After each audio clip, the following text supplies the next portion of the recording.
Kalian percaya nggak kalau komik itu bisa ngubah kultur olahraga suatu negara? Kedengarannya lebay ya, tapi ini beneran terjadi di Jepang. Lewat serial manga berjudul Kapten Tsubasa. Dulu sebelum ada manga ini, masyarakat Jepang tergila-gila sama baseball.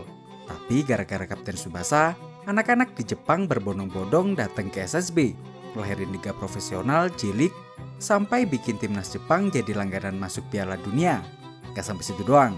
Sekarang saat Jepang mulai ngerasa mereka nggak punya striker monster, muncul anime baru bernama Blue Lock. Anime tentang program ekstrim untuk menciptakan striker paling egois di Jepang.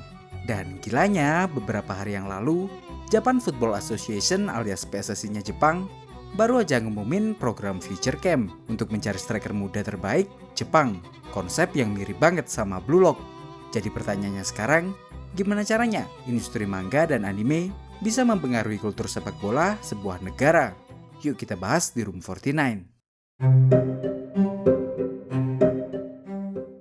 Semuanya bermula pada tahun 1978 saat seorang anak SMA bernama Yoichi Takahashi nonton langsung Piala Dunia ke Argentina. Waktu itu dia kaget banget dengan anime sebesar dan segila itu. Dia gak pernah ngerasain itu sebelumnya, karena waktu itu di Jepang olahraga yang paling populer adalah baseball. Bahkan saat itu belum ada liga sepak bola yang profesional di Jepang. Ada sih liga, tapi nggak seprofesional baseball. Tim-tim bolanya kebanyakan berasal dari perusahaan, dan para pemainnya adalah karyawan perusahaannya.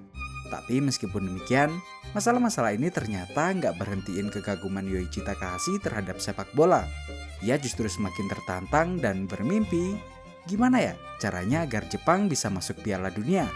Dan karena waktu itu ia jago gambar dan punya mimpi jadi seniman manga, akhirnya ia mutusin buat bikin manga bertemakan sepak bola. Dalam manga itu diceritakan perjuangan anak-anak Jepang dari kecil banget hingga masuk ke Piala Dunia, persis dengan mimpi Takahashi. Lewat manga ini, ia pengen kasih opsi mimpi yang lain untuk anak-anak Jepang selain jadi pemain baseball. Manga ini diberi nama Kapten Tsubasa, pertama kali dirilis dengan format single shot tanpa episode di majalah Weekly Shonen Jump pada tahun 1980. Awalnya semuanya ragu dengan manga ini, karena ya sepak bola nggak terkenal sama sekali di Jepang. Tapi ternyata ini yang justru bikin manga ini unik dan menonjol. Manga ini disukai para pembaca, dan setahun setelahnya serial manga Kapten Tsubasa resmi diluncurkan. Lalu 2 tahun setelahnya, pada tahun 1983, animenya diproduksi oleh studio bernama Tsuchida Production. Anime inilah yang bikin jangkauannya semakin luas, karena waktu itu Kapten Tsubasa disiarkan di TV Tokyo. Tahu sendiri kan, di era itu TV adalah sumber hiburan utama. Internet masih jarang, apalagi platform streaming kayak YouTube atau bahkan Netflix. Terus apa dong alasan anak-anak suka anime ini meskipun nggak relate? Masa cuman karena beda doang? Kalau kita coba bedah tipis, pasti tidak dong. Di Tsubasa itu ada jurus-jurus yang seru banget, mulai dari tendangan super sampai power tackle. Di manga dan anime ini juga penuh dengan drama yang bikin anak-anak jadi terus penasaran. Lalu yang paling penting adalah ceritanya. Dari kecil banget, mimpi bisa jadi pemain jago dunia, sampai akhirnya bawa timnas Jepang juara Piala Dunia. Buat anak-anak ini relate banget. Mereka mungkin ngerasa kayak, wah kita juga bisa nih. Dari sebuah manga yang awalnya cuma mimpi seorang anak SMA, perlahan mulai mengubah sepak bola Jepang di dunia nyata. Tapi pertanyaannya sekarang, seberapa besar sih sebenarnya pengaruh Kapten Tsubasa terhadap sepak bola Jepang?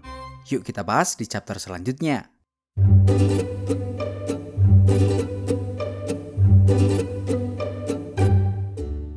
Menurut website resmi Kapten Tsubasa, manganya telah terjual sebanyak 90 juta kopi. Tapi efeknya ke sepak bola Jepang jauh lebih masif. Gara-gara anime ini, anak-anak berbondong-bondong masuk sekolah sepak bola. Inilah yang jadi awal generasi perubahan dunia sepak bola di Jepang. Dan karena semakin booming, Jepang akhirnya meluncurkan liga profesional pertamanya, yang diberi nama J-League pada tahun 1993. Timingnya sangat pas, karena anak-anak yang dulu besar dengan Kapten Tsubasa, sekarang udah gede dan siap jadi pemain profesional atau fans sepak bola sungguhan. Jadi secara nggak langsung, Kapten Tsubasa nggak cuma sukses sebagai manga, tapi juga membantu menciptakan anime dan market untuk sepak bola Jepang modern. Buktinya, beberapa pemain besar kayak Hidetoshi Nakata, Keisuke Honda, dan Shinji Kagawa ngaku kalau waktu kecil baca manga atau nonton anime Kapten Tsubasa. Dan yang lebih gila, pengaruhnya ternyata nggak cuma di Jepang. Pemain superstar dunia kayak Andres Iniesta, Fernando Torres, hingga Lionel Messi pun ikut ngaku kalau mereka terinspirasi dari Kapten Tsubasa. Jadi bisa dibilang Yoichi Takahashi berhasil melakukan sesuatu yang gila. Ia nggak cuma bikin manga yang populer, tapi ikut membantu membangun kultur sepak bola Jepang dari nol. Dari negara yang awalnya tergila-gila sama baseball, jadi negara yang sekarang langganan masuk Piala Dunia. Tapi meskipun demikian, era sekarang ini ternyata masih ada satu masalah besar di dunia sepak bola Jepang. Jepang memang dianggap punya pemain yang disiplin dan kolektif. Tapi mereka gak punya striker house goal kayak Haaland atau Lewandowski. Dan berangkat dari masalah inilah, sebuah anime baru berjudul Blue Lock muncul.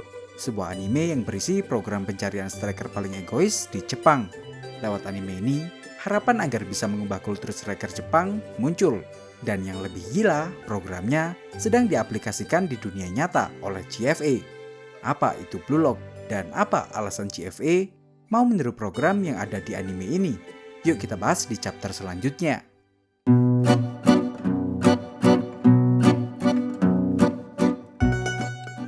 Blue Lock pertama kali dibuat di tahun 2018 oleh Muneki Kaneshiro bersama ilustrator Yusuke Nomura.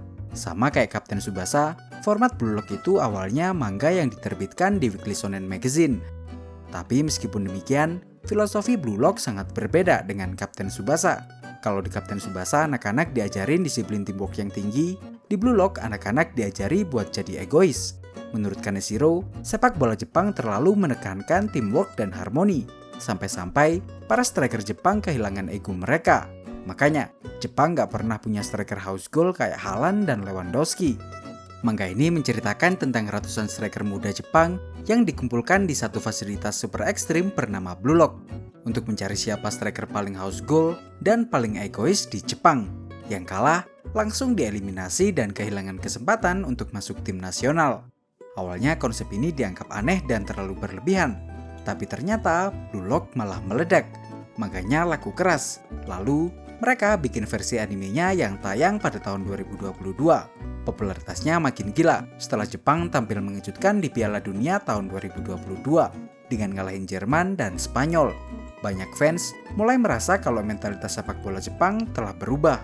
Tahun 2023, Blue Lock jadi manga terlaris di Jepang dengan total penjualan sebanyak 10.520.000 kopi. Dan di tahun 2025 kemarin, penjualan totalnya nyentuh 50 juta kopi. Terus efeknya ke kultur sepak bola Jepang, apa dong? Ya sampai sekarang sih masih belum terlalu kelihatan ya. Tapi kalau kita coba lihat pertandingan-pertandingan Jepang beberapa waktu terakhir, para pemainnya jauh lebih pede. Dan yang lebih mengejutkan, pada 11 Mei 2026 kemarin, JFA alias PSSI-nya Jepang ngumumin kalau mereka akan bikin Future Camp, sebuah program scouting internasional untuk mencari talenta muda Jepang dengan mentalitas striker yang lebih agresif dan individualis. Persis banget sama program ekstrim di anime Blue Lock. Kalau dipikir-pikir ini menarik banget. Dulu Kapten Tsubasa membuat Jepang jatuh cinta pada sepak bola lewat mimpi dan teamwork. Tapi sekarang Blue Lock muncul karena Jepang mulai merasa kalau untuk jadi juara dunia, mimpi aja ternyata nggak cukup. Pertanyaannya sekarang, apakah program ini bakal berhasil dan ngasilin striker monster kayak Rin Itoshi atau Yoichi Sagi di dunia nyata? Menarik buat ditunggu. By the way, kamu tim yang mana nih? Kapten Tsubasa atau Blue Lock? Sampai di sini, jangan lupa like, share, dan subscribe Room49 kalau kamu suka dengan video ini. Jangan lupa juga follow IG kita di @room49.id untuk info-info menarik lainnya. Terakhir, kalau ada salah kurangnya, mari kita diskusikan di kolom komentar. Thank you.